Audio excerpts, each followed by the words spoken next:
Magandang balita po yan, sir. Pero kaugnay naman po sa GSIS Moratorium under Bayanihan 2, hanggang kailan damang daw po yung period na sakop po ng Bayanihan 2 loan moratorium program para po sa GSIS?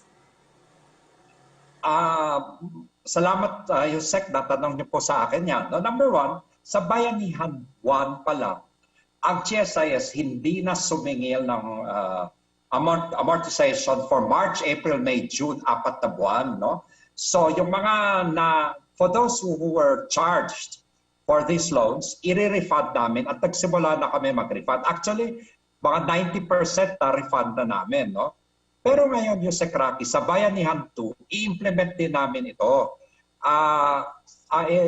Hindi na sila magbabayad come November and December. No? Ang maganda dito, Yusek Rocky, lalaki talaga ang kanilang mga take-home pay by November and December. Pasko yun, Yusek Rocky. So kailangan talaga nila yun. So implement namin to itong Nobyembre at Disyembre.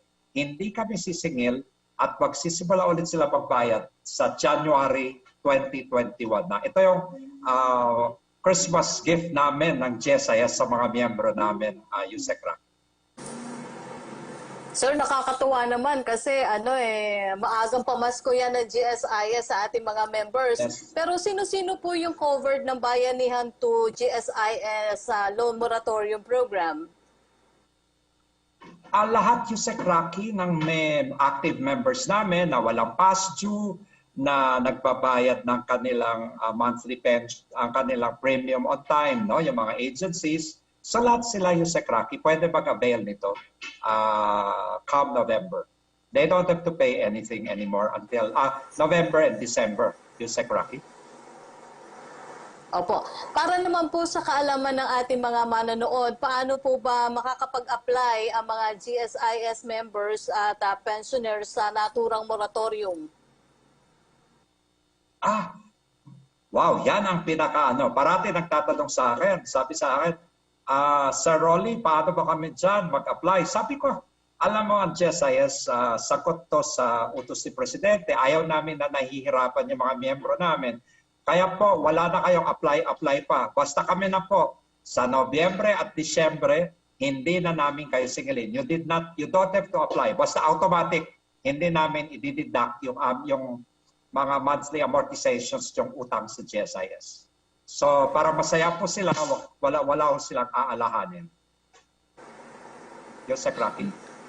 Opo, kailan naman po ba sila ulit maaaring makapagbayad ng loans? Bukod doon sa sinasabi niyo dito sa by January na po, yung iba pong nagkaroon ng moratorium?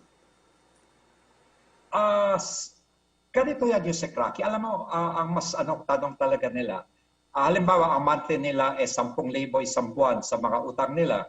Sometimes kasi, Yusek Rocky, ang tanong nila dyan, pagdating pa sa Enero, ang babayaran namin, Nobyembre, katapos Disyembre, so 20,000 na yun, di ba? Pagdating ng Enero pa, ang babayaran namin, 30,000. Hindi, Yusek Rocky. Pagdating sa Enero, 10,000 rin ang babayaran. I-extend lang namin yung long term nila. Yun po ang gagawin ng GSIS para hindi talaga po mahirapan yung miyembro ng GSIS. So halimbawa yung mga loan nila payable over 3 years, gagawin lang namin 3 years and 2 months. Something like that, Rocky. Ayaw ko nahihirapan yung mga miyembro Ayaw ko nahihirapan yung mga teachers natin, Yusek Rocky. May pakiusap lang po yung ating kasama sa DCBB na si Tuesday New. Ano daw pong, ulitin lang daw po yung anong klaseng loan yung may 2 months sa moratorium ngayong pong November. Lahat ng loan, Yusek Rocky, lahat ng loans may moratorium come November, December. Hindi namin i-deduct yung monthly amortization ninyo para lumaki po ang take-home ninyo come November and December during the Christmas season para masaya lahat ng miyembro ng GSIS.